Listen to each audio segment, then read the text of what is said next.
Welcome to another Milepost of the V-Twin Life. We talk motorcycles powered by those V-Twins, why we enjoy it, what they mean to us, and just why we enjoy the open road.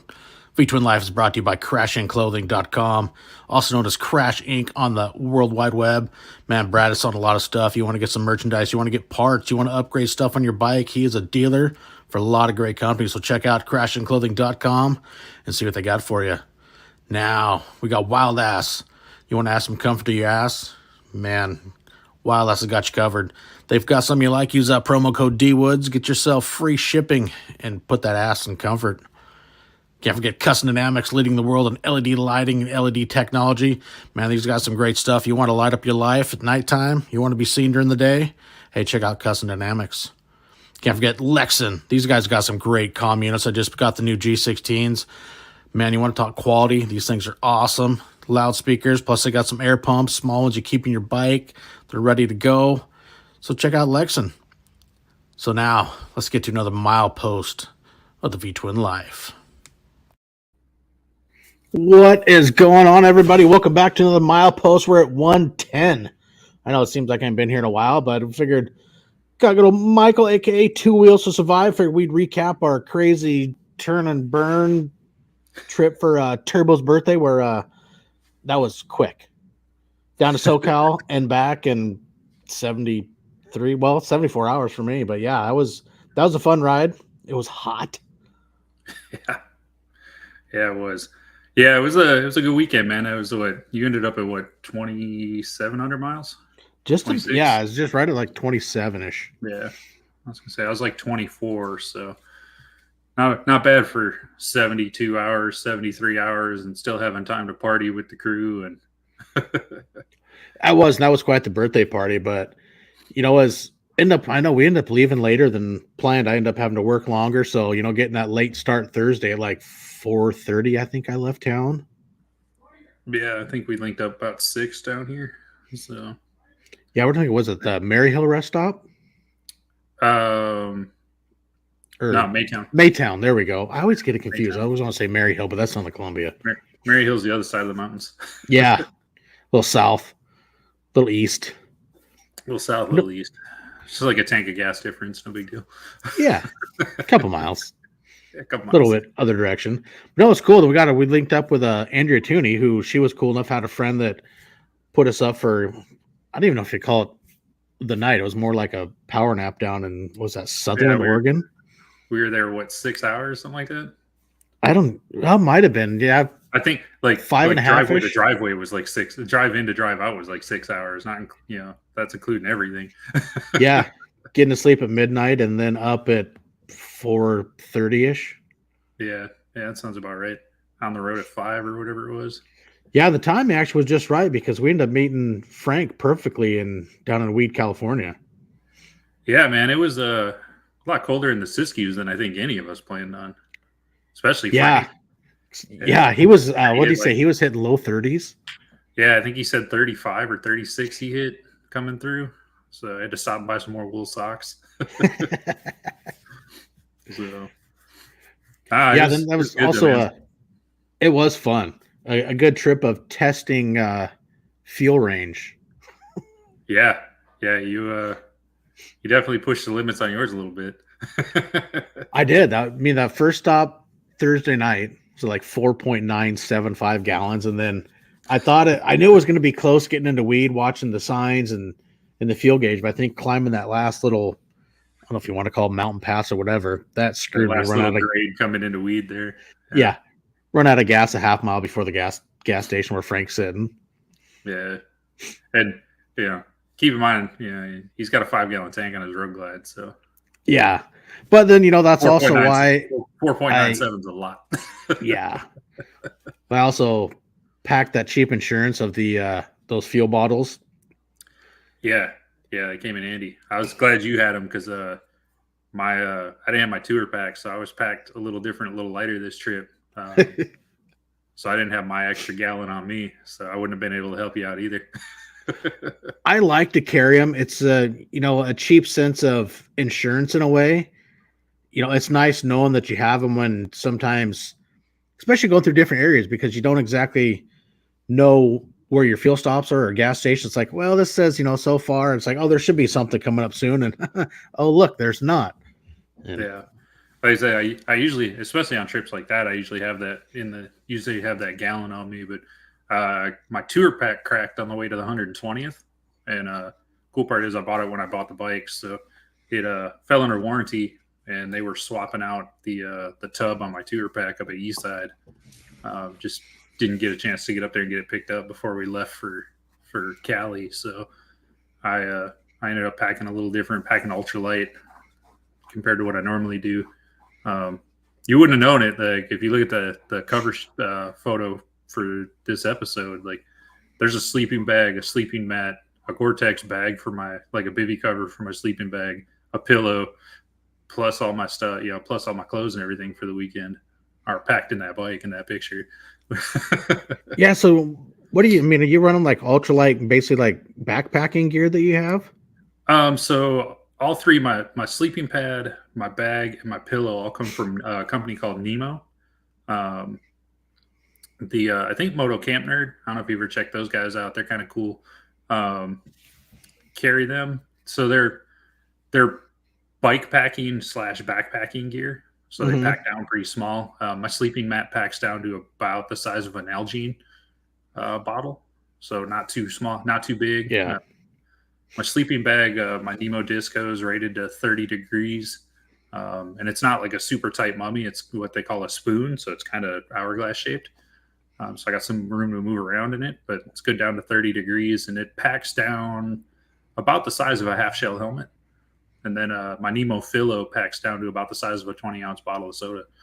So it's got like a memory foam core in it and everything. So sleep pretty comfy when I get it all loaded, all set up for the night. So which worked out. It doesn't take up a lot of room in your saddlebag. No, not at all. The biggest thing I think I packed in there was the Gore-Tex bivy cover isn't actually for that setup. It's something I have left over from when I was in the Army. But it's nice insurance to have. If the weather decides to turn, I can slide everything inside the bag, inside the Gore-Tex bag, zip the whole thing shut and lay there on the ground like a slug and be nice and waterproof. Which is nice. So, yeah, it's cheap insurance. Not getting caught out there, getting your gear all soaked and freezing. And yeah, because being cold sucks, especially then you want to throw being wet on top of it. That's just miserable. Yeah. Actually, we were just chatting about that because the weather turned here. About not wanting to be wet and cold. So no, it worked out well. And then the little overnight bag on the back seat had everything I kind of needed to take into the hotel. I had my change clothes, had my shower bag in it and stuff. So wasn't a whole lot of room left over, as you found out when we packed up to come back north. Like you, I picked up a set of the G16s from Lexan and their little P5 pump, their little portable pump. I actually had to take the pump out of the box to get it to fit in the bike. Luckily, the dual pack of G16s fit the box still, so I was able to keep everything together. But yeah, there was no room left over, that's for sure. Yeah, that was nice coming home. I know the sets I got all fit perfect in the cooler that was now empty that I had all my water bottles in. So, trying to consolidate room with all the goodies that got coming back and everything. But no, it was fun because let's see, after weed, that's when it started getting hot. Because we met up Frank. After we dropped down 7. Really Red Bluff, kind of we dropped off the hill there at Red Bluff and down towards Bakersfield. And that's kind of when you get into that. I don't know if that classifies as the Inland Empire. I don't know what Cali considers what around there. They've got names just like we do here in Washington. But yeah, that whole shithole desert. That whole central part of I-5 is gnarly, man. It was, what did we hit? Just about 100. We were like 96, 97 degrees. Yeah, and then you get, the radiant heat coming off the road. And I know we were making a few extra stops at rest stops and whatnot just to hydration and just stay, being smart, essentially. You're right in that type of heat. It can take a toll on you. So, we weren't pressed for time that night. We had a place to stay, but, it's more or less make sure everybody's all right. Go sit in the shade, hydrate some fluids, and then, instead of going gas station, it was more like gas station, ride an hour and a half, hit a rest stop, get in the shade, gas station, more And hydration. look, Arizona riders, Texas riders, before you jump in the comment section and want to give us a bunch of grief about it only 95 degrees out. You gotta keep in mind, we're both from the Pacific Northwest. We ride out here, out of Western Washington, and there's heat advisories out here at 85. Like, old people start having to go to the hospital when we hit 90 degrees. So to be near triple digits plus humidity and that radiant heat, we don't live like that. Like, we're not. No, I mean, my temperature gauge and my fairing on the bike was pegged at 120 almost that whole way through California. Yeah, it was hot. I know, if I remember right, Andrea popped a tire pressure warning on her rear rim for high tire pressure at one point too. So yeah, the ground was hot. It was hot coming down in there. But no, like you said, man, we were smart about it.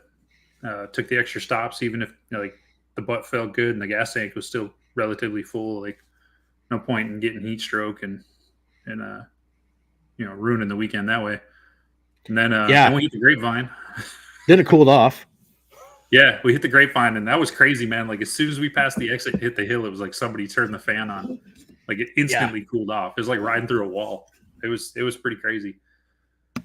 That it was. And then you drop down the other side, and all of a sudden the sun and the sky is gone, and it's just gray. Yeah, it was beautiful up on top there. Like, what was that, Pyramid Lake or whatever up there? That whole area was beautiful. Something. It was pretty going through that whole area. Yeah. You wouldn't know you were only, an hour and a half out of LA. But yeah. And then we hit Los Angeles.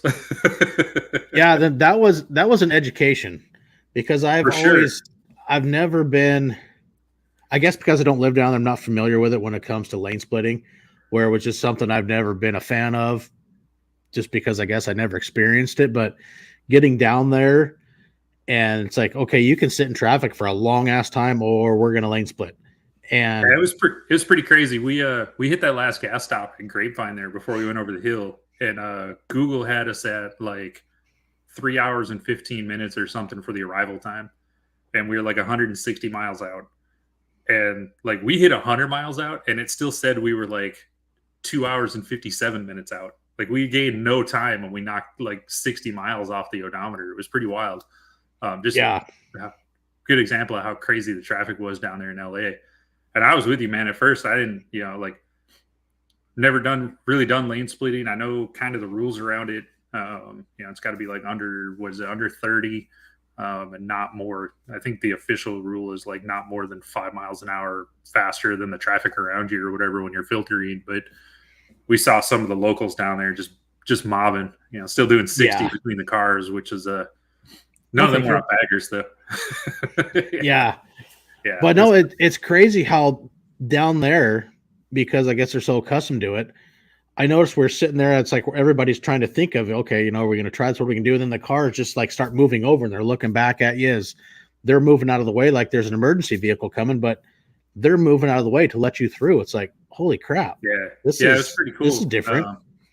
I slid into the lead down there as we came down into LA, and sat there for a little bit. And I was like, well, let's give it a try. See if you guys come with, because it was the three of us. And first couple of cars, I was kind of on my own. I realized it, so I popped in, found a hole, and then you guys hopped in line and kind of made your way in. And I think we figured out we saved an hour. We knocked an hour off our arrival time almost. Somewhere, because I know 50 minutes, something like that.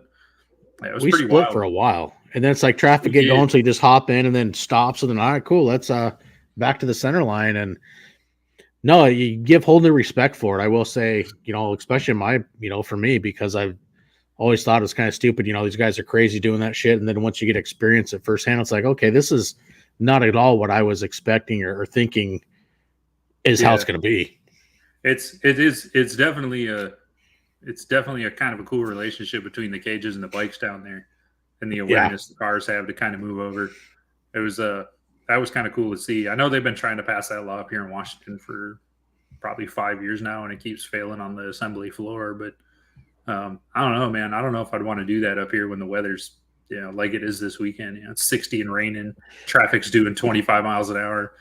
I don't think I want to try to slide in between cars with the rain like that. So I totally agree there. It down. Yeah, I kind of get why they keep shooting it down here in Washington, and then that messaging, trying to get everybody to understand that, you don't have to completely leave the lane and pull off on the shoulder, but you just kind of hug the other side of your lane so the bikes can kind of get by. Like educating that whole thing. Like they're still trying to teach people how to zipper merge here. So Yeah, this is true. but no, it was definitely experience for sure. Kind of nerve wracking being on a bagger. There's already not a ton of room in there.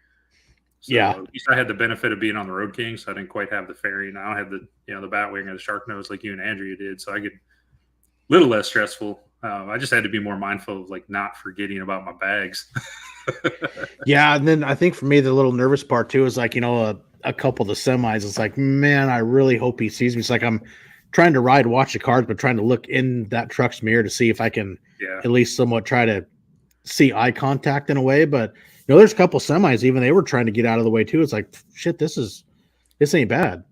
Yeah, it's kind of cool. cool. We hit a couple of spots. It got a little weird in there. We ended up I ended up having to fold my highway pegs up because it was getting a little snug.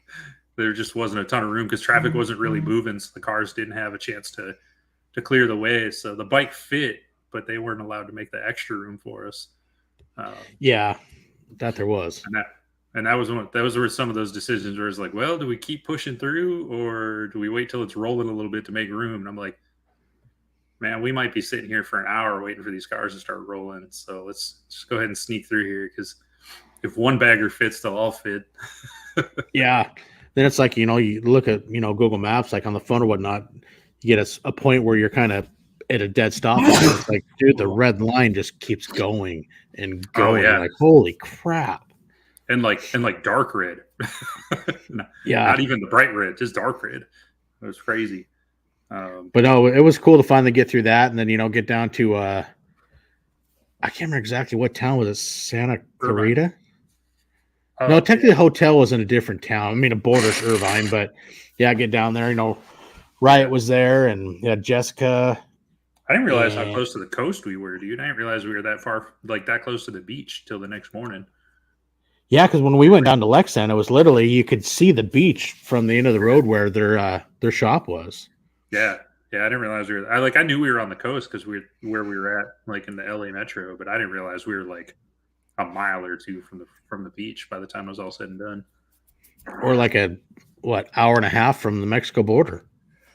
Yeah, that I knew because we had talked about potentially doing the I-5 end to end, depending on how things shook out. Yeah, it would have been fun if I would have had Monday off. That wouldn't have been bad at all. Yeah, I think kind of being tensed up in the that first run lane splitting and stuff kind of took it out of us that night too, where we were like, let's just get to the hotel. Yeah. And I think if that's something, a challenge, definitely would start down there and start at like 2 a.m. Yeah. Do the south to north so you can avoid that crazy morning commute. Yep. Get that whole SoCal area out of the way as soon as possible to get that congestion behind you. And then I think it'd be a lot more manageable. But yeah, even that stretch of 5 there after the Grapevine, like up through Coalinga and stuff, up towards like Tracy and the San Francisco split, like that whole stretch was crazy through there because traffic was just nose to tail both lanes. Oh yeah, going down it was bad. We ended up having them like make holes for each other to get around everybody because it was a mess. Like, yeah, it kind of became a game of leapfrog. Get up there, get a hold, and then slow the cars down and get everybody else back in. And next person in the lead would pop out and do it again. And yeah, we even joked at the one fuel stop, like they had all that room. Why aren't they adding lanes out there? You're out in the middle of the desert. That should be. Why aren't they adding at least one more in both directions? But, yeah, because that's forever of 2 lanes and there's nothing but, like I said, a vast freaking desert. It's like, why ain't you got more lanes going? Especially in that state with that population and the traffic and everything else they got going. They're too busy building that $30 billion high-speed rail thing. Yeah. That's like 10 years behind schedule. Yeah. And gas is crazy down there, man. Like we think it's expensive here because we trade with Cali for highest in the nation. But one point I think I saw $6.85 a gallon for premium down there. And then some places actually it wasn't bad. It was actually cheaper than up here too. It just all depends where you're at. and like 10 minutes apart. Like it wasn't Yeah. like drastically like we got gas in that one little town at that Chevron and gas was like 680 something. And 3 exits later, there was like a Love's truck stop and gas was like $1.40 a gallon cheaper, Yeah. which is It's like, mind boggling. yeah, we'll hit the truck stops for fuel. Yeah. I was like, let's try and plan for those. Yeah. Save us a couple bucks. No kidding. That was pretty cool though. I mean, Saturday morning. So we got down there Friday night. Actually, it was pretty cool. I know you and I ended up rooming with Riot, and then good old DoorDash for some pizza and beer was, dude, that was sick. You order beer over DoorDash. My shoulders and neck were all jacked up, so I ended up passing out on the floor in the hotel room while you guys were enjoying the barley pops. Yeah, I think it was basically me.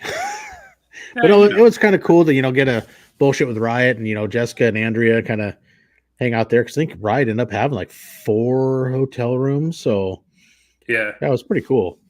Yeah, it was pretty cool seeing the whole team come together because we had riders from what, 1, 2, 3, 4. What do we have? 5 states, 6 states there? Let's see, Washington, Oregon, Wyoming, New Jersey, Texas, and California. So 7. 7, yeah. Yeah. It's pretty cool. Then the crazy amount of it, like by Saturday morning, once like everybody was there, like the knowledge and the miles and miles of seat time that were sitting in that parking lot, like the experience.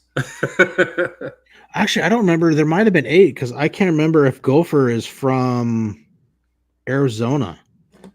He is. I have his sticker right here. Yeah, so that would be 8 states. Yeah. Gopher's pretty freaking cool. Yeah, that whole group is cool, man. Those are good people.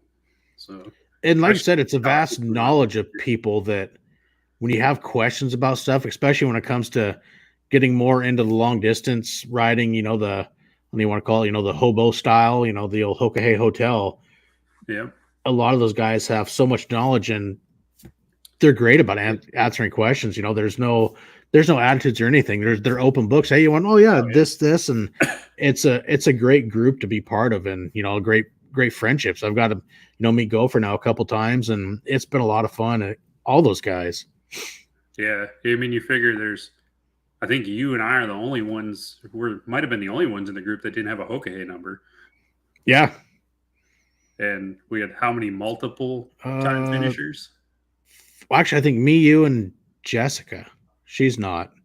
There you go. Yeah. But there was what, 10, 12 bikes there? 10? I think so. Yeah. Almost a dozen bikes. There was only 3 that didn't have Hokahay numbers. Yeah. And what, half of those were multiple time finishers? Mm-hmm. So just being able to finish an event like that is something on its own. Yeah, it's a big thing to finish, let alone do it multiple times. But like you said, though, all those miles and all that experience, and like you can tell, like they just like, oh yeah, man, like, oh yeah, I ran this style light and I ended up having this issue, so this is what I did to fix it. Oh, that's cool. Leaving between them, just sharing the knowledge. Like they're all legitimate mile crushers in the team. Yeah, and then there's no egos about it either. That's the coolest part. It's just happy-go-lucky, enjoying the ride, and everybody coming together to come bring a smile to Turbo's face and hang out with him for his birthday. Yeah, I didn't know. I guess I didn't realize Gavin was going to be down there either, which was kind of cool. But like we joked when we met up, like all I knew about the weekend was it was that weekend. It was Irvine, California, and it was Turbo's birthday. The rest of it, like I was like, I'm linking up with Denver and Frank, and I'm going to Cali. So I kind of didn't know the plan after that, but no, it ended up being a good thing. And we had a little bit there in the morning before we had to take off for the birthday party. And got the chance to go meet your one of your sponsors, which was cool because now I went down and met Anthony down at Lexington, which I thought was the coolest part. We're all there, me, you, and Wrong Way. Yep. And, get to talk, like, you and Anthony are talking military and whatnot, and how you guys are actually at the same base in Afghanistan. Same time frame, different bases, but same time frame. And we had been on some of the same fobs at different times. But yeah, it was kind of cool to find out that we were both in the suck roughly the same time. So it's kind of cool. You always kind of run into each other, whether in the unexpected places. And such a cool crew, man. Super welcoming down there. Like, we didn't even park the bikes yet. They already had the door open. They were waiting for us. Yeah. And then, I mean, the fact, here, man, you guys need pumps. Well, what are you running? Well, you're talking, you're running what? You got the Senna? Yeah, Or or you got the cardio? Yeah. Yeah. And then he starts talking. Well, here, why don't you just try it out, see what you're thinking? I mean, Michael he just bought the Lexan, so he wanted to go with me because he loved it, wanted to, let him know what he thought of it and using it. And then, Anthony fucking hands you one. Well, here, try it out.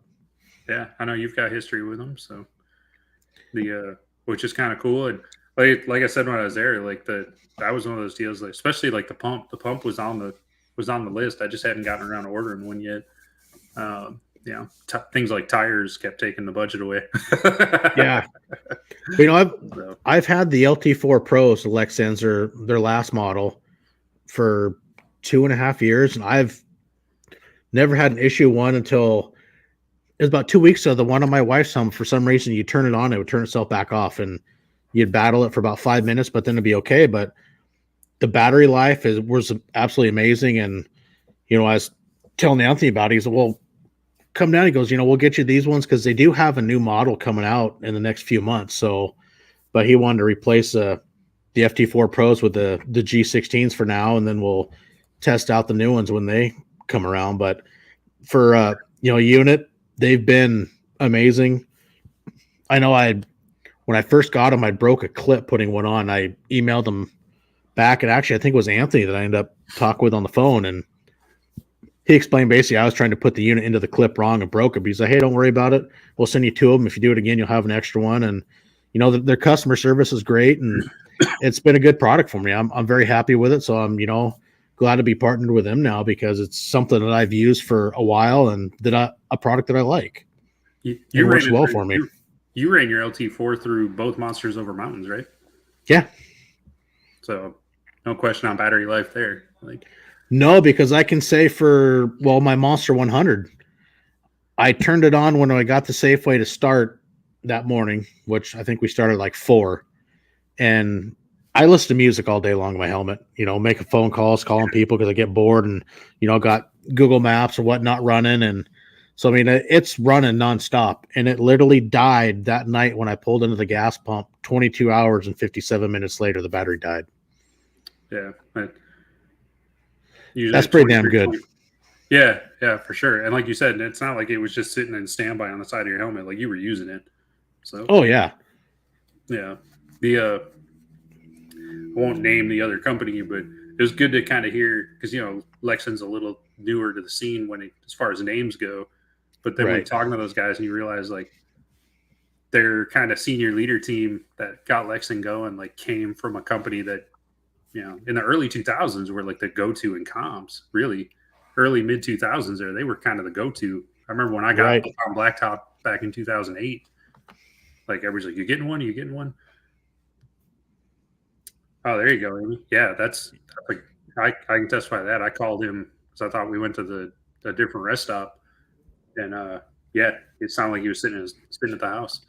Yeah, their noise cancellation is impressive. I know a lot of people that I've called, they couldn't believe that you're on the bike riding. Like I've gone so far to flip up the chin bar in the modular, and it still isn't bad at all. Like, holy crap, that's cool. And then you look at the prices, and I'll give it to Lexan. They're under 50% cheaper. Their prices are great. And hey, if anybody's looking for one, you can get them through Crash Inc. and Crash One is going to save you about 15%. Brad is also a Lexan dealer and actually a dealer of many companies now. But yeah, that's where I got mine years ago. I ordered them through him.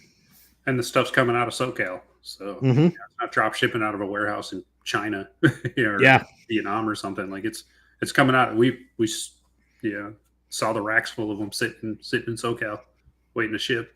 So lots of them. Lots of them. Lots of good merch too. Yeah. We got a lot of stuff. I think the next random widget from them is going to be one of the base buckets. Yeah, those things are freaking cool. Those little Bluetooth helmets. Yeah. And the sound quality is pretty damn good. They were playing those when we were at Sturgis because that's actually how all this came about. Is Lexan was right next to Wild Ass down at Sturgis at JP Cycles. Okay.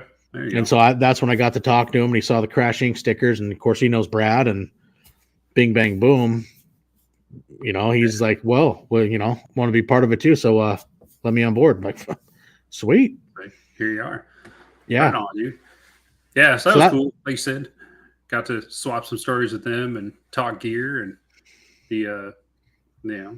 So then it was time to boogie on because we still had to hit the store for some before we headed over to the birthday party. Yeah, we all had to get birthday cards, and then I just had to buy another pair of sunglasses because I left my sunglasses sitting down there. Yeah, maybe he'll ship them out. Yeah, no kidding. Should drop a message. Hey, did you ever find a pair of sunglasses sitting there? Yeah, those were mine. Yeah, throw those in the mail for me. The dude, that Turbo's birthday was freaking awesome.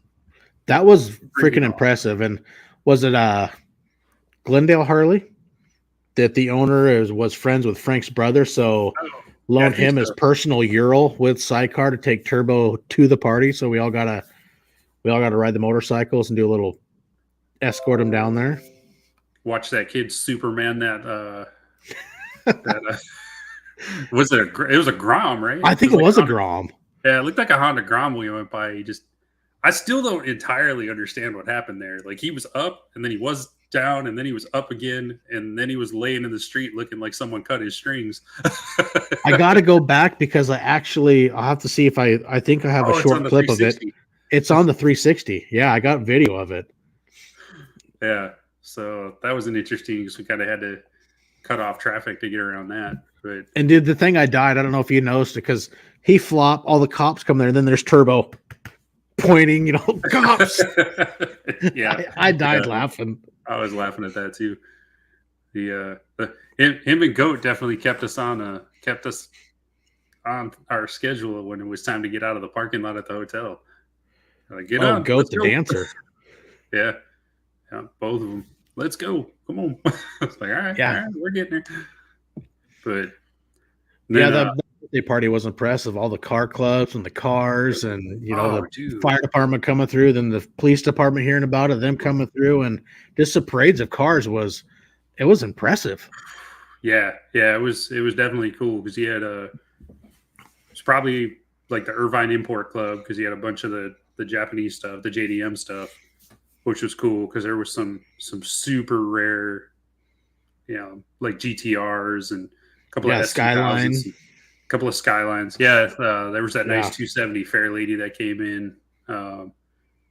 Ton of beautiful stuff there, and then some of those guys hung out, and some of them kept rolling, and then like the exotic club came in, so you had the Porsches and had that McLaren 720S come in, and the Ferrari.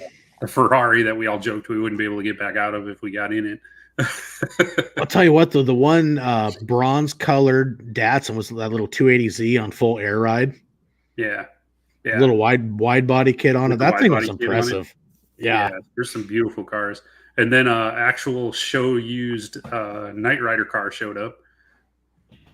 Yeah, I guess he said that was actually a jump car from the movie. Yeah, that was kind of cool. And then the Classic Car Club showed up. Yeah, Surf City Classics. Surf City Classics came through. The pumped out freaking Pinto. Yeah. That thing sounded healthy.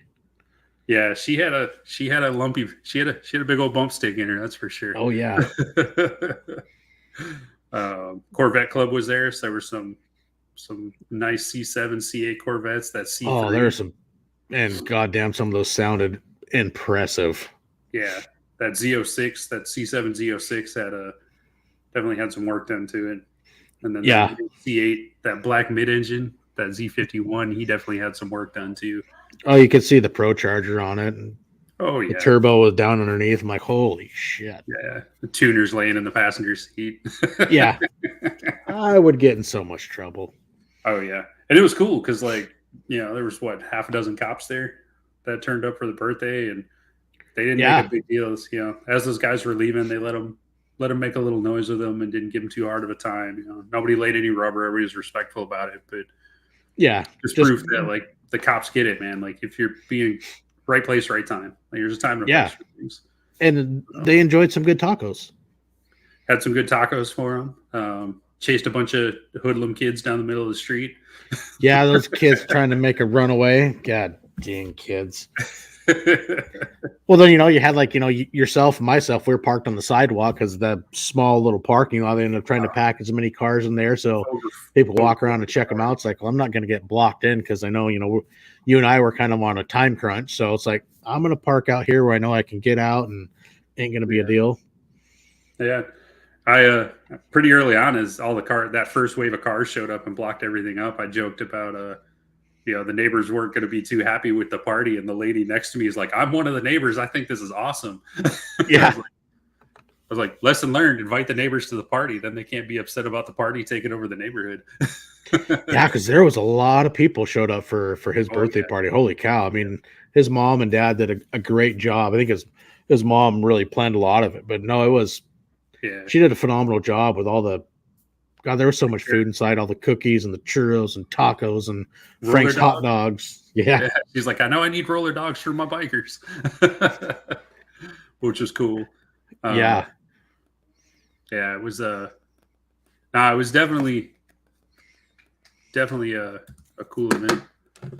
That was, and then it came the ride home. Yeah, I kind of felt bad having to dip out a little earlier, but I think everybody understood. Yeah. Like, we weren't necessarily coming. We definitely were far from the farthest away, but they understood we had jobs and stuff we had to go to, so they get it. But well, even Ryan may come because you guys are fucking animals, fucking turn and burn. And that's basically what it was. Came down here to help bring a smile to his face and be part of his 16th birthday, but now we got a jet. Yeah, he showed up for we showed up for the party. That's what we were there for. We were didn't, as much as it was cool to spend a little bit of time hanging out with some other people, really what we came down for was Turbo's birthday. So it was good we got to spend that time with him. Yeah. But yeah, the ride back, the cool part about, what did we leave, like 4:30? I think it was right about 4 because we started trying to get out of there and get going just after 3:30. We were smart enough to grab gas on the way to the party. Yeah. So we could just get out of town. And then fight traffic again to get out of LA. It really wasn't. It was half of what it was on the way into town. That's for sure. Yeah. Don't get me wrong. There was still a lot of traffic, but I don't think the backup was as bad as when we came in. No, I agree with that 100%. We didn't filter nearly as much. We filtered a little bit on the way out of town. A few spots we just sat in it because looking at Google, you could see it only went a mile or two. Not even a mile or two. You could see it was going to break up quick. So it was like, let's just go ahead and sit in it. We've been up kind of all day partying anyways. So hang out for 10 minutes if it doesn't break up. Then we hit about Glendale area. Then we from there, it really broke open and we were off and running. Then they hit the grapevine and then all of a sudden you can see the sky again. Hey, look, there's blue skies. Oh yeah, that was crazy. Like as soon as we hit the hill, like we drove out from under the clouds. It was a little overcast and drizzly, believe it or not, in Southern California. So I don't know if it was overcast or that's just the LA smog. I don't know. There was a chance of rain that morning, so I'm chalking it up to just being cloudy. Okay, we can give them benefit of the doubt. I think the day before when we came in, it was smog. Yeah. But no, it's like, once you hit the grapevine, man, traffic was moving and grooving. And I won't forget coming down the other side. I thought that freaking semi was going to brakes were going to catch fire. That thing, it's like you could smell it. It's like, holy shit. And then round the corner and just smoke barreling out of his trailer. Trail on. Yeah. We joked when we stopped for gas. I was wondering if I was going to get to see my first runaway ramp being used. It's like, I really don't want to hang out behind him, and I'd prefer to get the fuck around him and really open up some room between me and him. Because it was bad. I was waiting to see flames coming out of his brake drums. He wasn't far from it the way he was smoking. No. So hope that dude made it down all right. Yeah. So, and then I know you had a pretty ambitious goal for that night. I didn't Yeah. think we ever really were going to make that, but it was good to try and push towards it. It was, Wairika was a good goal until it was, 11 o'clock. And dude, that's 4 hours away. Yeah. Fuck. Yep. Yeah. We ended up grabbing a hotel just because it was just easier, and it was cooling off quick up there. It was. Yeah, We were no going up shit. an elevation, getting into the Siskiyous, and it was getting down into the mid 40s there again. I can't remember what, we stopped at that Love's for fuel that night, and that must have been the most ghetto Love's truck stop ever. Oh yeah, yeah. If you think California truck stop, that's probably what you're thinking of. Yeah. Fucking homeless people everywhere, vans and rummaging through the trash cans, and we pulled into the gas pumps. Yeah, some dude, going through all the gas cans. Yeah, there's at least 2 of them digging through trash cans. We pulled in. A couple more sitting under the tree by the sign. Yeah, there were 1 or 2 sitting up by the entrance. So yeah, it was definitely not the most high class place. And I think we decided that we got the hotel lined up, we got a room lined up, and it was, what did we decide? It was about a half hour, 45 minutes farther than it should have been. Yeah, by the time once we got there, because that last half hour was fucking rough. Yeah. It's like, man, look at the Google Maps and like, Jesus, this has got to go quicker. Yeah, it feels like you're not moving because you're tired and it's dark and you're literally there's nothing out there, so there's no point of reference. Then you're going over. I wish I could remember what city it was. It's like an overpass that goes for like 2 miles. That's like a fucking washboard. Sitting there going like this over the whole thing. It's it's across that floodplain. Yeah, you wonder if you broke a shock because it's just the way the bike's oscillating. Yeah. That was up north of Sacramento. Yeah, somewhere that sucked. Yeah, that was between Sacramento and Red Bluff. I ended up in Red Bluff for the night. We got we were there 5 hours? Yeah, it might have been. What did we get there? A little after 1 o'clock ish. A little after 1. I think we were on the road at 6. Between 6 and 6:30, we were on the road. Yeah, I think so. Because sounds about. And one cool thing, I've never seen a hotel at the entrance. There's a spray bottle and a bunch of rolled up brand new clean washcloths. Feel free to wash your windshields and clean shit. I'm like, all right, I'll the spray bottles and the towels so you can clean everything up. Yeah. I will take you up on that because my windshield and my visor and my helmet were just horrible. There's a few Best Westerns out there. I haven't stayed at any of them, but I do know supposedly they exist according to the Best Westerns website. But there's a few out there that have bike washes at them. Like they have an area you can spray your bike down. I've never seen one of those. Yeah. No, that one there in Red Bluff was actually pretty nice. Yeah. No, it was room was good. It was nice having that stuff to be able to wipe bike down, and the gas station was in the parking lot. Yeah. Basically. I know we got there, and I think once they, brushed my teeth, basically threw my shit on the floor, and it's like I think I was asleep in like minutes. Oh yeah. It was like less than 10 minutes you were out. I remember you're looking at your phone. I'm like, I'm done. Yeah, I was up for probably another half hour after that. But next morning, that was the first time I'd ever seen like Grants Pass to drain. Like coming through the Siskiyous again in the morning was beautiful. We had great timing coming through the Siskiyous in both directions, man. It was beautiful out there, especially the sunrise, early morning. Yeah, the sunrise Friday morning through the Siskiyous was freaking gorgeous. I remember I pulled over, and I think you and Andrea thought it broke down. It's like, I just want to get a picture of this because well, literally the whole ride you think about, it's like, dude, we're chasing sunrises and following sunsets. Yep, for sure. Yeah, it was beautiful coming up through the Siskiyous, coming back north, and then we kind of joked that at least for me, from Grants Pass to Drain, the exit for Drain there, it's the first time I've ever seen it in the daylight. Never been down that stretch. I've never been down that stretch of I-5 when the sun is up. Yeah, and I don't. It's been, Jesus, when late 90s when I went down there, mid 90s last time I ever went through there. And I don't even remember. I might have been napping that whole time. It was, forever ago. Yeah, it's been a hot minute since like I said, never seen that part of I-5 in the daylight. So that was kind of a nice change. Beautiful area. Glad I got. Absolutely going through the.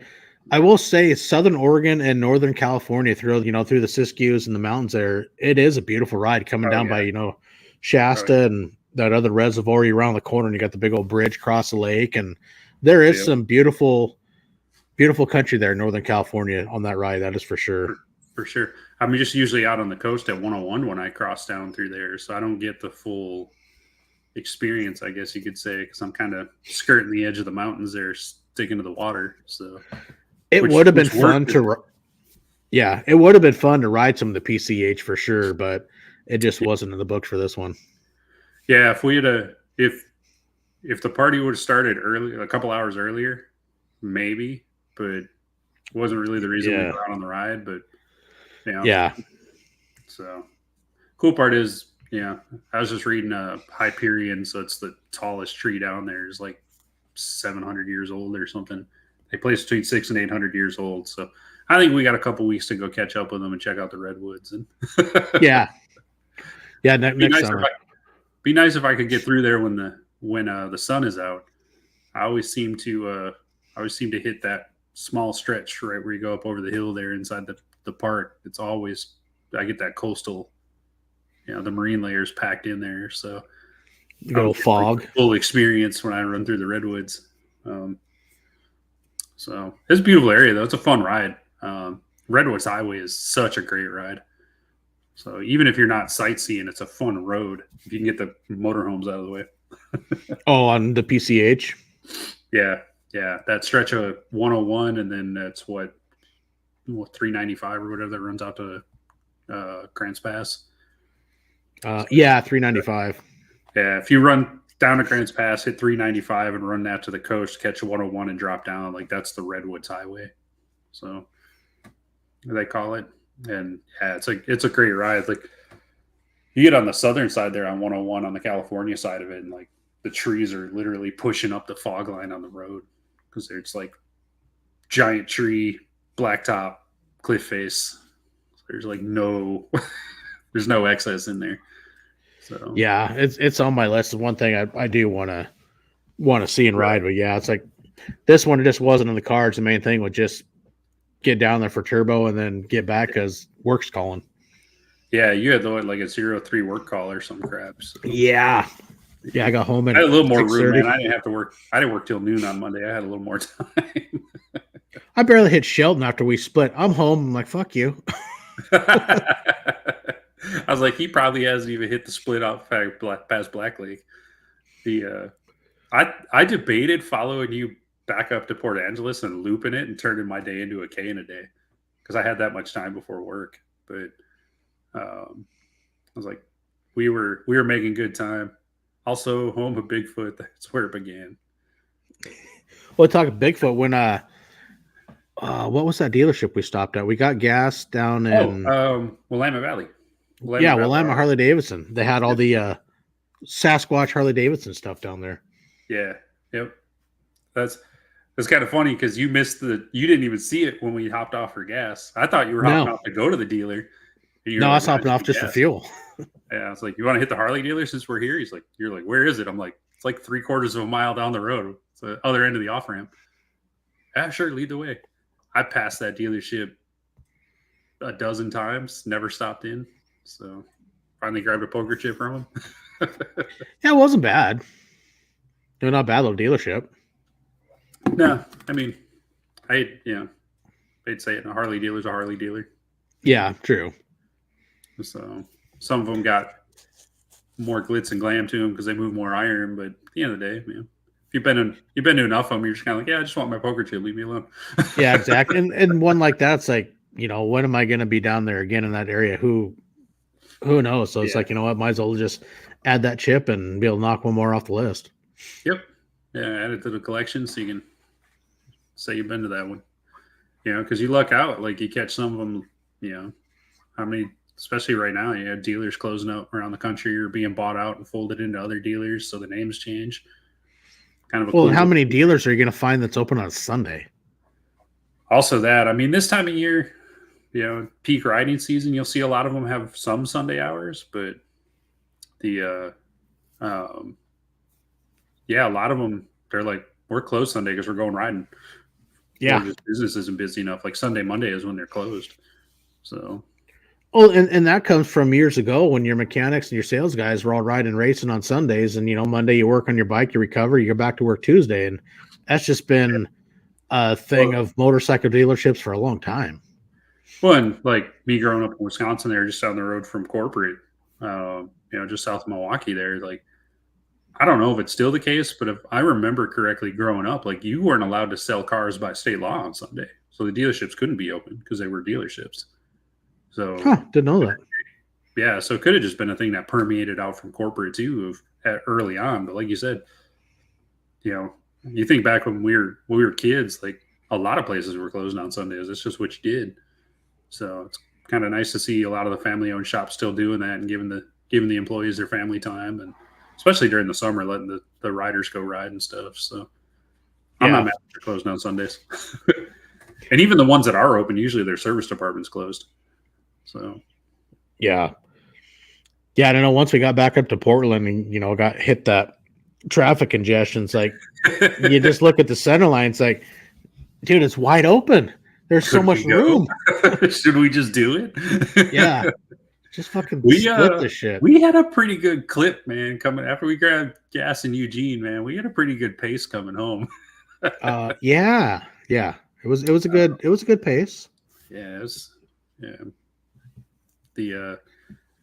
I mean, we didn't necessarily gain a ton of time. We just didn't lose anything from the traffic slowdowns because we kind of offset it. Yeah. Before the traffic and after the traffic. Before and after the traffic, we kind of offset the slowdowns. So it worked out. Yeah. Well, Portland wasn't nearly as bad as I was expecting it to be. And Given then the time and being Sunday, we were coming in on Sunday. Yeah. So, because that's like down here, like Sunday afternoon northbound on I-5 is just not the place to be in southern Washington or the South Puget Sound here. It turns, like I joked with Frank, I hit it southbound, but it's the same thing northbound on Sundays. Like I had 56 miles take me 2.5 hours. So yeah, that's messed up.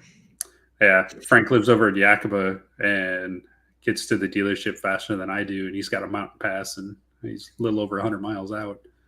So I'm on the same side of the mountains and only 55 miles out. He gets there faster than I do. So yeah, that's a little messed up. Yeah, that's how gnarly the traffic gets on this stretch of 5. So I was worried about running into the back of that. I think the thing that helped us out there is we're after Labor Day, so the kids are back in school. So traveling's not quite what it is, 3-4 weeks ago. Yeah, because for us to even come back, that only slowdown was just a little bit outside of Portland, a little south of Portland. And even once it got into Portland, it wasn't an issue. It was just go. Yeah. We even boogied through. Normally, like Chehalis, Centralia area slows down a lot, and even that rolled right through. So, yeah, my goal was just, stop after Kalama somewhere because, like, I know then I don't have to stop again. So, yeah, I figured, Highway 12 will pull in there and fuel. Then it's like, I know I'm good to go, and I'll go the whole way. And that was my last stop. Dude, that gas station is so busy these days. It's always that busy. It's pretty crazy. So, and it was that busy when we stopped there for Monsters Over Mountains. Yeah. One, to get fuel, and secondly, I'd lost one of my gloves, so I'm riding with no gloves. Like, I think at that time it was 10 cold. o'clock at night. And so I bought a pair of those cotton jersey gloves to wear underneath my lightweight Joe Rocket ones, which actually made my hands perfectly warm. But even when we stopped there that one night, me and Steve and Frank, it was, I want to say 11 o'clock at night, between 10 and 11. It was, place still packed. Yeah, it's pretty crazy how busy it is over there. But yeah, it's a nice sense. Like, I can get here, and now I know I'm clean sailing. Next stop is home. Yeah, next stop's the couch. Yeah. Yeah, it was a nice feeling. And it might have been our last good weekend for weather, man. It's really looking that way. Yeah, I got rain on the forecast, rain and 60 on the forecast for the next 7 days. It was already snowing at Mount Hood. It was already snowing in Sherman Pass at Republic. Beartooth closed. Did you see that? Yeah. Yeah, Beartooth closed yesterday. They're not expecting it to reopen. So yeah, It's coming. I think summer's done, man. Yeah, I think we got the final weekend of summer, and for that trip for basically 3 days, it far was north. Yeah, yeah. up this far north. So, Mother Nature was in our favor and blessed us with some good weather because yeah, it she was did. fucking hot. Got the sunburns and good times. Yeah, it was that sunset, man, out there in the middle of the desert, though. That was beautiful, huh?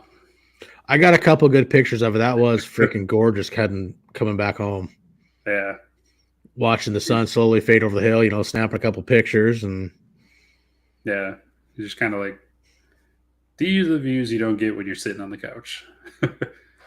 even that sunrise that morning when we left Oregon. That was Oh yeah, it just there's something to it when getting up that early sucks, but being able to catch those sunrises is just freaking awesome. Or the chair a couple nights ago. Yeah, I guess I got this new thing. Occasionally I might sleepwalk, so I went out to the recliner the other night and sprawled out in the recliner. I don't know. You got warm. We'll chalk it up to you got warm. Yeah. But no, I can say, man, those sunrises and sunsets, when you get to catch those times just makes part of the ride and everything worth it. It's just, picture worth 1,000 words. And you're catching them in the right parts of the country when you look at the horizon and you get the full rainbow. Like you get the red, orange, yellow, green, blue, purple all the way up into the sky. It's not just blazing orange and then dark. Like you catch that whole spectrum. Like you're like, yeah, I'm out here where I'm supposed to. I'm away from all the people. Catching all the stages of it when it first starts going down, the colors start changing from when that sun's high up to where it's getting lower and lower and lower, like staying on the horizon. And that was a beautiful one wherever the fuck we were in Central California. Yeah, I don't know where we were at either. We were somewhere between Bakersfield. Actually, you know what? Let's see what you probably tagged them. I find because we're somewhere between Bakersfield and Tracy, if I had to guess. It says Lost Hills. That narrows it down. Lost Hills, California. So where the hell's that at?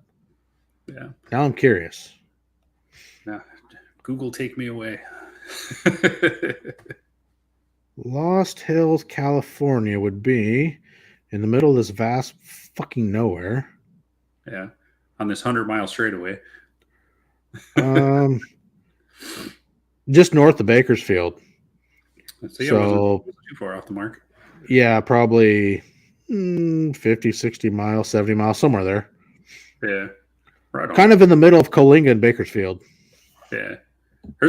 Speaking of nice little Best Westerns that you wouldn't expect, like there's one in Coalinga. That was that very last K&A day I did last year on Thanksgiving weekend. When I did, what was that, number 20 or 21? Number 20. Yeah. When Frank and I tried linking up in the snow and ice. That was the one. Yes. That was the one that took me 17 and a half hours to get down there, and it took me 21 hours and 45 minutes to get back. Jesus. Yeah. Coalinga's got a little gas station, nice little Best Western. Like that thing looked like it was brand new when I was there. Couldn't have been open that long, or it just been remodeled. But yeah, wouldn't expect it out there, and it was $50 or $75 cheaper than being a couple exits north or south. So good little stop off. It's yeah. If you run out to Coos Bay and run down the coast to near San Francisco there, and then cut across through Oakland and hit the 5 and come down. For me, that's right at 1,000 miles. So to do that big horseshoe around the Siskiyous and miss most of the snow and ice. Yeah. Especially that time of year. Yeah, that was pretty crazy too, because that was the weekend that like all the passes closed for the first time last winter. Like we lost Snoqualmie, we lost White, we lost all of them for at least part of the day that day while Frank and I were trying to get home. Yeah, because Frank only made it to Portland and called me, and that's when I got a hold of Brad, and Brad's like, "Hey, I'm not home, but dude, here's and gives me the pin to the code to get in the shop." Said, "Hey, give this to Frank. Tell him to go there, dude. He can turn the heat on, and we'll get him home." But Frank was bound and determined to make it home. Yeah. He'd already put the bike down a couple times down by Grant Pass that day. Mm-hmm. Luckily, they were low speed stuff. He was probably said he was only doing about 20, but hit some ice in the shade and stuff, and bike washed out from under him. But yeah, it was pretty crazy. He rides some pretty gnarly stuff, man. He rides a lot. There's a reason he's got like 50,000 more miles on his bike than I do. Dude, Frank's an animal. That guy is like impressive. That bike is like 2.5 years old. It's got 115,000 miles on it already. Yeah. I bought my bike in December. I just rolled 60 on the way back from Turbo's birthday. He bought his bike in February. So 90 days later, he bought his bike, and he's already at 114. So he's more than doubled me. Yeah, I remember a couple of the rides. Well, the first Monsters Over Mountains, we all joking. If I get old, I want to be like Frank. Right? Finally, Wyoming's weather is better than Washington's. Nice. Yeah, for once. Then you guys will get snow the following week. Yeah, I got dumped on in eastern Wyoming on the way from Cheyenne across to I forget the high point on 80 there. I got rained on all the way across there coming back from Milwaukee in July. So it rained. That was some of that. I think probably some of that same weather that made its way into Sturgis in the next week or two after I came through. So yeah, there was definitely some rain in Sturgis this year. It was a little wet. I'm glad I didn't. Yeah, not gonna lie, I'm kind of glad I didn't try to meet up with you guys out there for the party. Yeah, it wasn't as hot as what I was thinking it was going to be warm. That's for sure. Yeah. Even Amy's like, "Where's this hot weather you said it was going to be? You fucking liar." I'm like, I don't know. It should be here tomorrow. Right? That's great, powerful Hauser. That's it. But, yeah. Yeah. Nah, man. Cali was a good rip. It was a good weekend. It was a fun adventure for sure. Oh yeah. I don't know how much of our if it wasn't Turbo, I definitely would not be in the LA Metro. 100%. So Lexington's cool. Those guys are great. They're super friendly, good company to interact with. But yeah. I don't think I'd ride into LA just to go hang out with them. Yeah, that's a whole nother breed of animal and traffic and shit to deal with for sure. Yeah, yeah. I don't know, man. I'm not made for that jungle. No, me neither. I don't care to experience that anytime soon or ever unless I try to do, the border to border insanity or the I-5 end to end. Well, then you'd have to, but I think those are the only two circumstances that I even would care to see that area. Like we talked about, we're going to do that. We're going to blaze that at 3-4 in the morning. Yeah. If I do, the I-5 end to end, I would definitely start down there and start at 1-2 in the morning and get the fuck out of Southern California. Yep. Get north fast. Yep. I actually looked at it before we went down because I was debating trying to make the push, and it's you get 26 hours from South. Yeah, I think that's one of the few IBA runs that is an odd number because everything's 24 or 36. Yeah, for most everything. Some of the interstate end-to-end ones, the numbers are a little different because of the distance and everything. Yeah, but the I-5 and the north to south is a different timeline than the south to north, so it's directional too. You get a different. I didn't realize that. Yeah, I think it's 25 going south and 26 coming north, if I remember right. But yeah, because it's 1,380 miles or something. It's just under 1,400 miles end to end. So it'd be fun. Is you take about 5 days. You do the 50cc. Yeah. Well, I could go do the 50cc. Yeah. Recover a day and then do the I-5 end to end from south to north, and then call it a 4 or 5 day week. Here's the difference between me and old Frankie Mountains. I figured it out this summer where the mileage difference comes from. So I went to Milwaukee. Well, yeah, I went to Milwaukee for the 120th, right?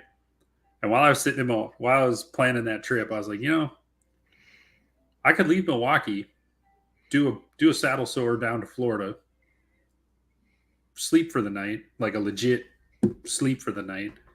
Wake up in the morning, I could do the 50cc that would put me back out in San Diego, and then sleep again like a legit night, not like a 4-hour night, take a legit 8 hours off, and then do the I-5 end to end and be home in 5 days. And I was like, nah, I'm going to like cut that mileage in half and take the same 5 days, but run through 4 or 5 new states in the middle of the country. Where Frank would have been like, yeah, I just did them. Or like Frank that rides, Yakima to Brainerd, Minnesota, one shot, 1,600 freaking miles in 23 hours. Well, you figure that's a bun burner gold. So. Oh yeah, it is. I mean, yeah. So. Well, it's like when he did the taco run. Yeah. Dude, rode back all the way, left there at like 4 o'clock and rode till. I was a little worried about him on that one. Me too. Because he called me Sunday morning at like 10 o'clock. I'm like, I was literally getting in the shower. I'm like, Frank's calling.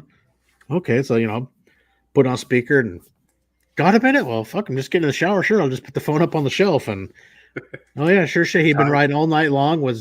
He was tired, not sleepy. And just, wanted somebody to talk to for a few because I think at that point he was like northern Utah. I'm like, Jesus, Frank, you're a fucking animal. So he's riding through that nothing between Salt Lake and. Yeah. You can make good pace through there, man, but if you are the slightest bit tired, it is the most painful stretch of interstate. Dude, that last half hour when we were working our way to Red Bluff was fucking brutal at 1 a.m. Yeah, similar. It's a similar feeling out there in that southern part of Idaho, northern Utah. Especially in the night when it's dark and you can't see shit. Well, I mean, I shouldn't say you can't see shit. I mean, we both of us, had adequate lighting you can see, but it's a nighttime, so there's no scenery to be seen beyond what you're lighting up. The only reason you're moving is because the center line, the dash mark in the center line of the road is going past you. It's the only reason you're moving. Yeah, and it's like, yellow, mustard, mayonnaise, and mustard, the mayonnaise, and use the whole road. Yeah, I mean, there were stretches where you and I were just running, like we just took both lanes and just kicked all the high beams on, and we were just running side by side. It's smart though, yeah. Interstate. Well, I mean, there's no traffic that night, so I mean, honestly, that's a smarter way to do it. Is just light up everything you can see, ditch to ditch, and just go. Light it up and make some miles. So yeah, that stretch in southern Idaho, man. There you got 84 comes down and 15 comes down. That I think that's like, was that 86 or whatever? Is that little connector? Something. Yeah, you know where I'm talking about. The triangle. That little connector, man. I almost would rather run down to 15 and back up than ever cross that road again. It's so bad. I know even at this trip, I think we spent a lot of time riding in the dark, where I mean, it's like I have decent lighting, but I want more. I'm definitely going to be looking, this wintertime of adding some more auxiliary lights. We talked about that while we were down there. A few of those guys, a handful of the guys are running the Denali lights. That's out of my price range. I jumped on the website and was looking. I was like, I get why they're running it, but holy cow, man. Oh, dude, Shell, when we did Monsters Over Mountains, she had the D7s on her bike, on her Indian. Oh, and dude, massive. Those things are fucking amazing. Yeah. It's like, holy, she turned those on. We're going up through from we left Missoula. Sun was setting, heading to Kalispell to Bonners Ferry.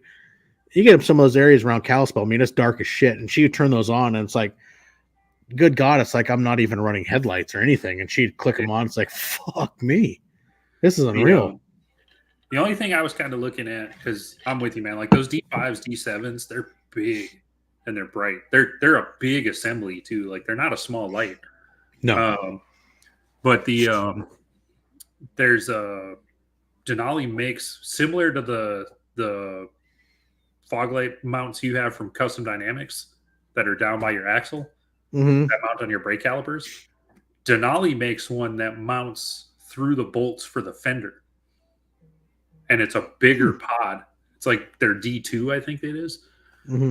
But I was kind of looking at those because they were bigger and throwing more lumens than the Custom Dynamic stuff. But even like you know. Some of those guys, I mean, they're running the Denali's, and you look at Riot, he's running fucking LEDs from Tractor Supply. Yeah. That's where he bought his auxiliary lights. He was like, did some try. He goes, hey, these will work. Ain't going to break the bank. Put out good lumen. He goes, fuck it. These will work just fine. And I guess if you do your homework or whatnot, finding some that's going to put out, you're going to be throwing out some serious lumen, but you're not going to, pay the price of Denali because I mean those D7 are what, $700 or some shit. Yeah, it's a pretty wild setup. It's another Yeah. $1,000 in lights and wiring. Yeah, I mean they are impressive, no doubt about it. But yeah, that's just something that's not going to be in my price range.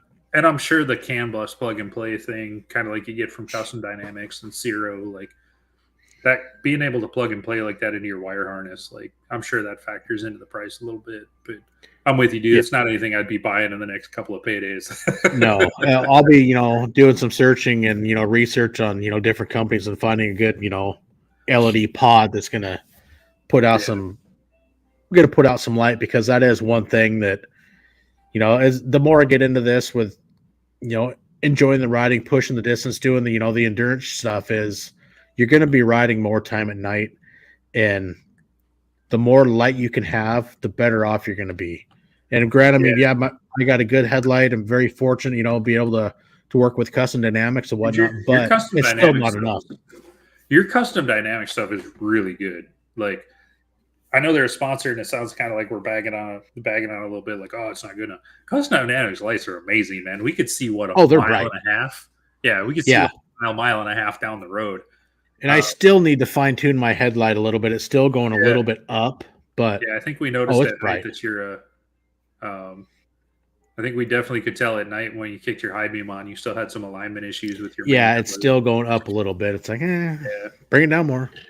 The only problem, and I think it's like you said, it's a riot with his ones from Tractor Supplier. Like, is it Wrong Way that was running the Denali's down there?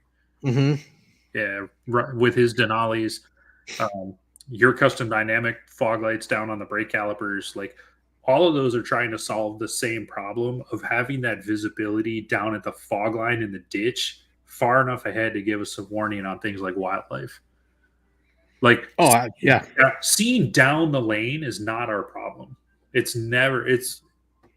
don't think any of us have that problem. We can see far enough down the lane, but we've all got a dark spot on that right side that makes all of us anxious.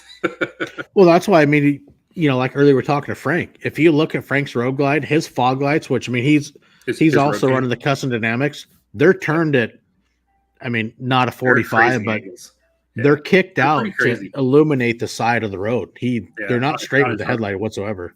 That is one thing. When I went from a Road King to a Road King Special that I did kind of miss was the 4.5-inch auxiliary lights. They throw a lot of light. They really do. And being able to aim them, like you said, was a feature. And it's just something I haven't done with my Road King Special yet to add that light back in. And that's why I've been looking at like the different fog light options. And I really like the caliper mounted ones, like, with my fog lights with the caliper mounts, especially with the fixed fairing, like the Road Glide.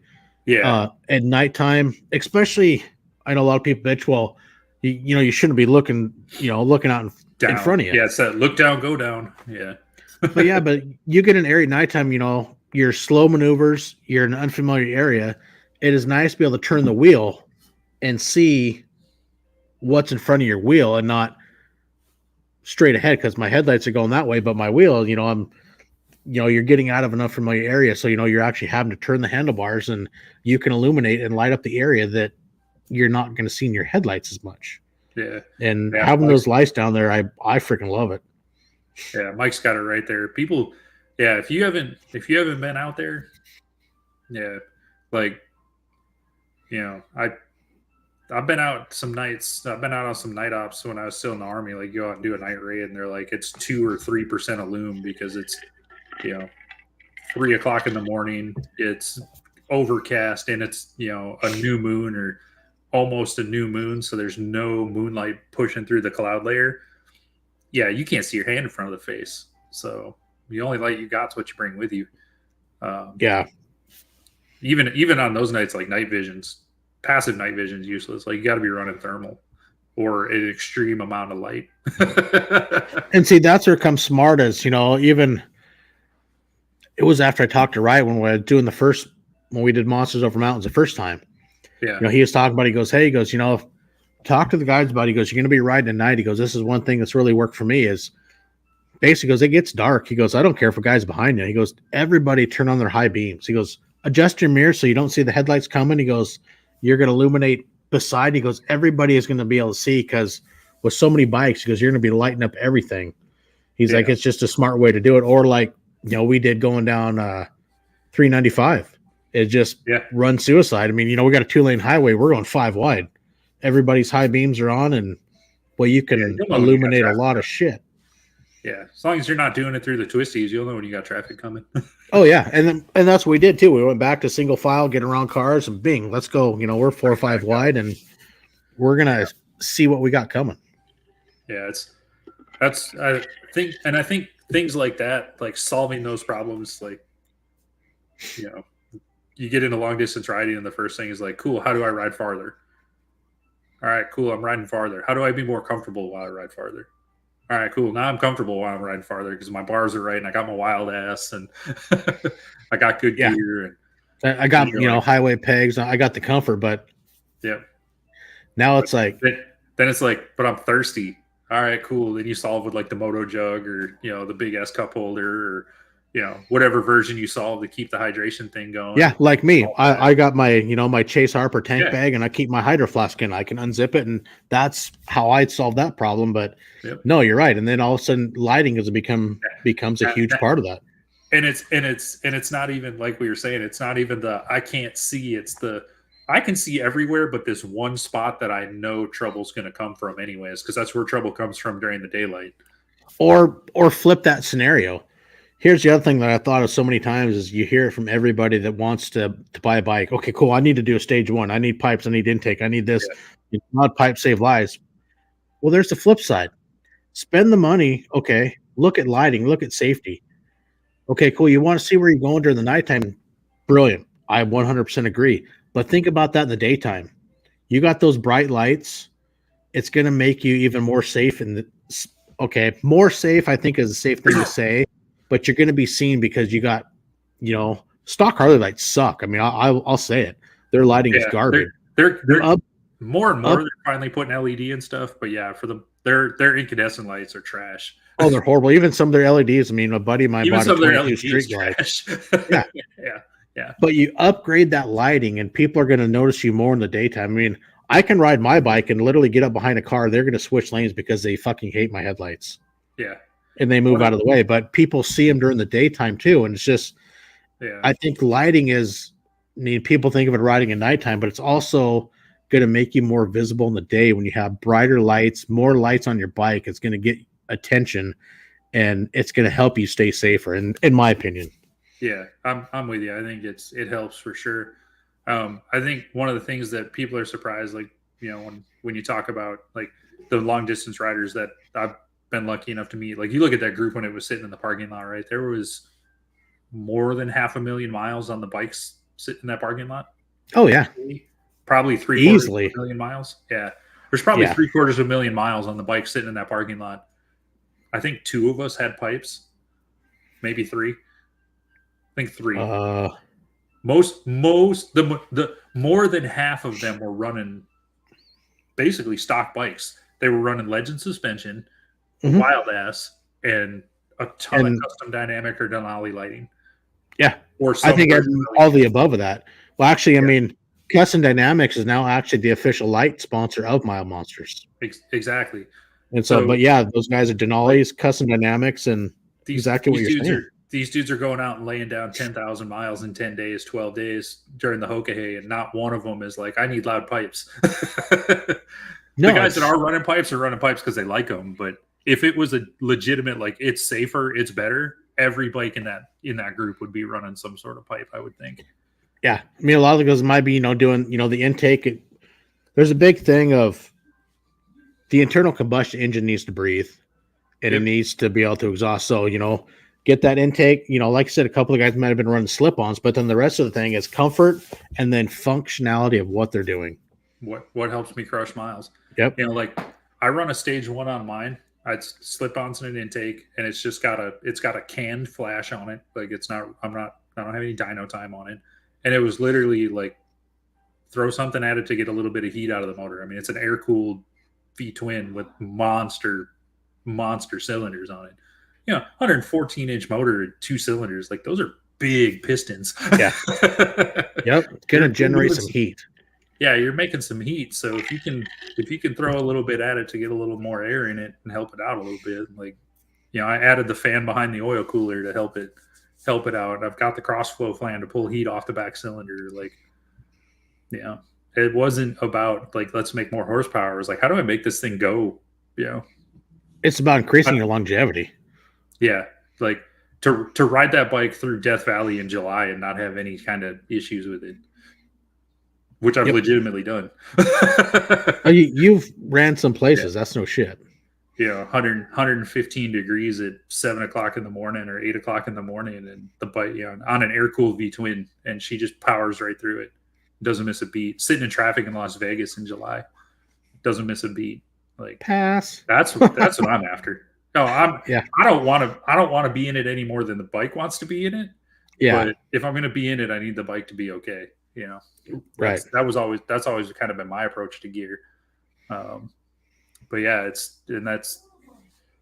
so I don't subscribe to the loud pipe save lives thing. Like, yeah, me neither. I mean, I'm just running slip-ons on mine. I still got the stock head pipes. I mean, got intake, and mine went away with the cam chain gear drive.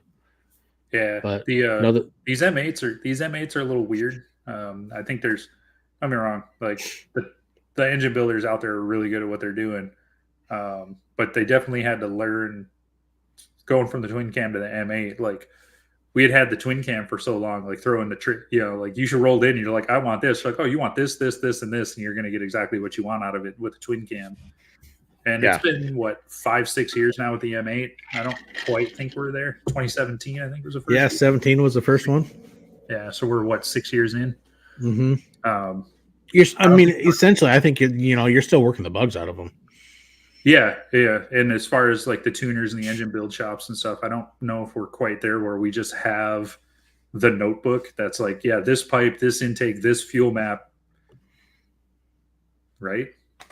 Yeah. I mean, dude, I got 100. That M8, dude, all she wants to do is run. Like, I'm like, the only reason you see me down at or under 80 most of the time is usually speed limit. And the other thing is, like, she'll run 90, 95 all day long and not miss a beat. I mean, she'll run way more than that and not miss a beat, but you trade it off in fuel mileage.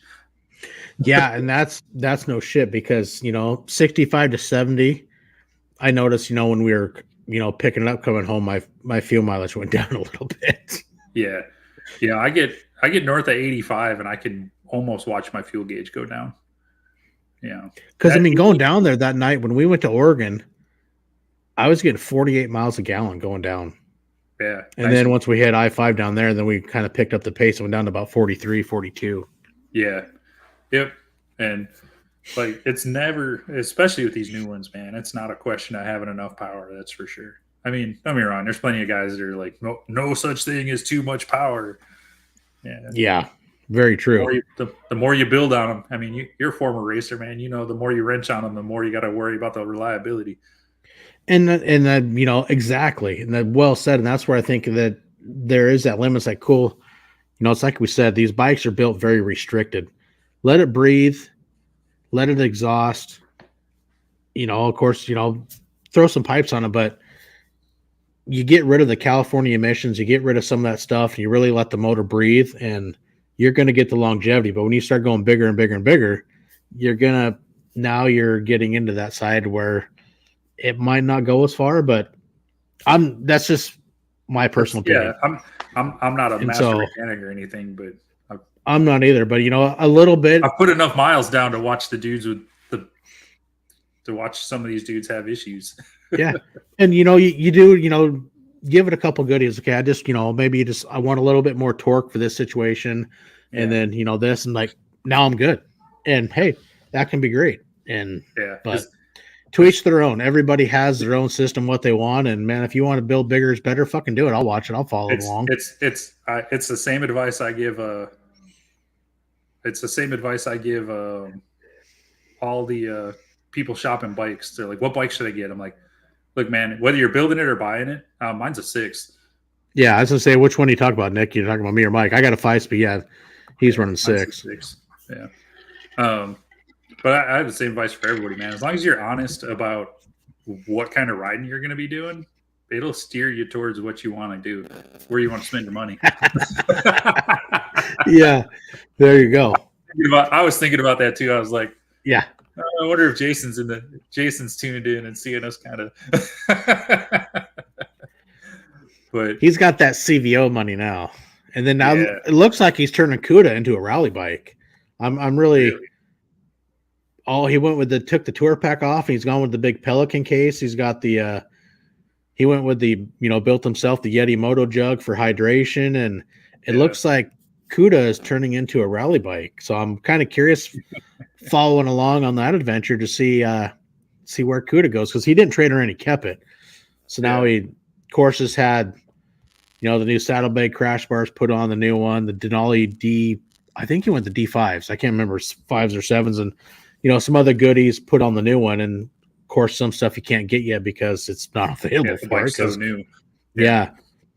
But no, it's been cool seeing the shit he's doing to CUDA. So I'm really curious if that's going to become a rally bike and what he's going to do with it. Yeah, but that's the cool part. Like we say, that's the cool part about the bikes is you can do what you want with them and make them your own and have fun. Exactly.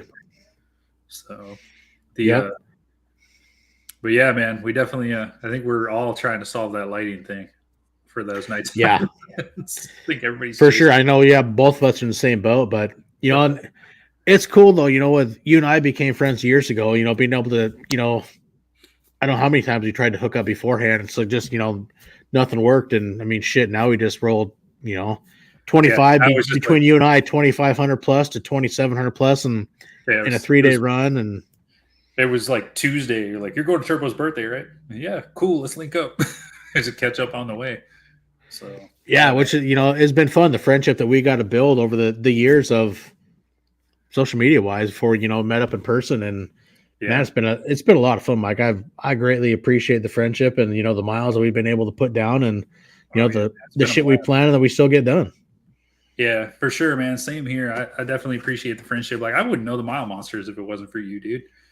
Like I wouldn't know anything about them and what these boys and what they do for these boys, or we do for these boys. I guess I get to say we for that, right? Yeah, no, man, you're a part of that. But no, it has been cool.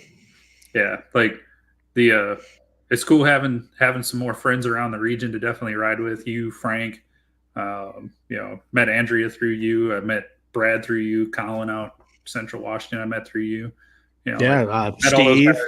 Steve met more people to ride with in the region, and I said, and then on top of it, making a friend out of you, and then the Co-Lite LED. Co-Lite. His brother Nick has been in the automotive, and farm industry for a long time, working on $1 million combines, and now he does some other mechanic stuff. So Co-Lite LED. Hey, Mike, text that to me. I don't have a pen out here with my notepad, but I do want to check them out because I do want more lighting. LED-colite.com. Yeah. I just pulled it up. But yeah, man, and then learning, about Duchenne and everything that Mile Monsters does, dude, has been kind of the icing on the cake of all the friendship and everything. And then I learned some more actually when we were down there, talking to a couple of the parents that were down there, that were coming up, and it was cool to see all the boys together for the party. It was, but then there was an education. It's like, one of the boys at one point, I don't know if you noticed, I've actually seen one of the pictures I took where he has his chair almost inverted because the dad said it takes the pressure off his spine because they get bone fractures. I saw him rotating it back. Yeah, it's to get the pressure off his spine because he's been getting, I guess, like spinal cracks and, their bones get weak. And he goes, it helps alleviate some of the pain and pressure. He goes, but it never goes away. But they do anything they can to help him. And, I actually learned a lot from that, short conversation with that kid's dad and was helping explain stuff. And it's all part of it. It's, it's an education. You learn a little bit more every time. And those little conversations like that and hanging out with the boys and the families and stuff is, Like that's like fuel in the gas tank, man. It just makes you want to do. You're like, all right, I can go do some more dumb shit in the middle of the night. Exactly. And, I've said that before. And, there's been times like you get tired in the middle of the night or you're trying to, bust out that 1,000-mile day or that bun burner. And you're getting tired, you're getting sore. And for me, it's like I've used that myself as fuel. It's like, what I'm feeling now that I'm tired, my body's aching a little bit, but is nothing compared to what these boys are going through on a day-to-day basis. And when you're trying to do something to help benefit them, for me, it's been a great fuel that's really helped me to, push myself to meet the goals that I've set for some of these rides that we put on. Yeah. Like exactly. Hit it on the head, man. Like you start getting a little gassed at the middle of the night, you're getting sore. You're like, why am I here doing this? And you're like, man, I ain't got it that bad. I can fight through this. So, and the amount of just positive energy that comes out of that group being around them, like it's infectious, man. How positive especially the boys, how positive they all are. It's infectious. So it is, and it's a lot of fun, and it is neat to get to meet them and meet them more on a personal level, and you get to know them a little bit more and more. And man, it's just it's another community within a community, and it's like a family. Yeah, for sure. And you start to everybody staying in touch and figuring out like at one point there were 5 of us across 4 states trying to figure out how to get together, or 6 of us across 4 states or whatever. So there's 3 of us coming out of Washington, 1 out of Oregon, and then Wyoming and Utah all coming together to go down. Wyoming. Yeah, Jessica was out of Wyoming. Yeah, and Riot was kicking through Utah at that point, wasn't he? Yeah, he was talking about coming up here, but then he had the city council meeting in Lebanon, Kansas for so he made a detour for the big monster event that will be coming out. What is it? The Monster 1000. It's going to be next summer. Yeah. And then the 3, you, me, and Frank trying to link up along the way, catch Andrea along the way. Like, what sort of social circle is trying to plan up to what gas station to meet in across 5 states, all heading to the same destination? Like, yeah, and big thanks to Andrea, having that friend in Sutherland that put us up, and then literally our timing leaving, we were Frank pulled into the Valero in Weed, California, like literally a minute. I think he called me, and I was literally when I ran out of gas. We would have pulled in at the same time if we wouldn't have had to make a stop on the side of I-5. My fault. I thought I was going to make it. I knew it was going to be close, and that goddamn hill fucked me. When you add the aux tank like these guys are running. Yeah. I do. They're just in the saddlebag. You got to pour them in manually. No. We got to get you the valve on the back seat. Yeah. But yeah, man, one of these days. It's cool. Like the fact that I'm like, who plans to burn vacation hours to go to Lebanon, Kansas? Yeah. That's going to be fun. Oh yeah, it should be a riot. Yeah. It's going to be a riot. The riot's putting it on. So yeah, signups are next month, October. Be checking out that milemonsterinc.com. So, but man, buddy, hey, thanks for, I thought it'd be fun little reading, dude. It's been fun. You get something like this when, you pound a bunch of miles and do something cool with somebody. It's like, dude, let's kind of recap the adventure and, be able to share it for a long time now. So no, I thought this would be a lot of fun. Should get Andrea on here and get her version of it. Yeah. I'm going to get in touch with her. Yeah. She's got, cause she rode down with us and back with Frank. So I'm sure her return rides was different. Oh yeah, left in the morning. Especially when you're riding with the good old Frankie Mountains. Old Frankie or it's actually be called Old Man Frank. Yeah, Old Man Frank, Frankie Mountains. Yep, everyone. It is. So, well, man, buddy, hey, thanks for coming and hanging out for a little bit. So hang out for a minute though. But hey, thanks guys for tuning in. This has kind of been the Turbo's birthday party recap of a bunch of people coming together for one common goal, and that's bring a smile to Turbo's face. And I think we did that. So it's been fun. We'll catch you guys next Sunday. We're going to have Milepost 111. That's going to come out Tuesday. So we'll catch you guys later. So, hey, have fun, ride safe, and we'll catch you in the crossroads.